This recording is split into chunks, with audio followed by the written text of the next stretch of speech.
পারা নামাজের চেয়েও, রোজার চেয়েও, দান খয়রাতের চেয়েও একটা বড় ইবাদত আছে। এটা কি আমি কি তোমাদের বলবো না? সাহাবারা তো অবাক, নামাজের চেয়েও বড় ইবাদত, রোজার চেয়েও বড়, দানের চেয়েও বড়। ক্বালু বালা ইয়া রাসূলুল্লাহ। সাহাবারা বললেন অবশ্যই হে নবী, হ্যাঁ আপনি বলেন সেটা কি? বিষ্ণু সাল্লাল্লাহু আলাইহি ওয়াসাল্লাম বললেন ইসলাহু যাতিল বাইন, বিবাদমান দুই গ্রুপকে মাঝখান দিয়ে যে মিলিয়ে দেয়া।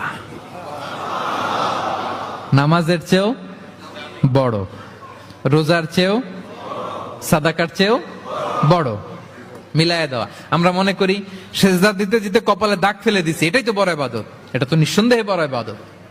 আমরা মনে করি হজ করতে করতে শেষ করে ফেলতেছি, এটাই বড় ইবাদত।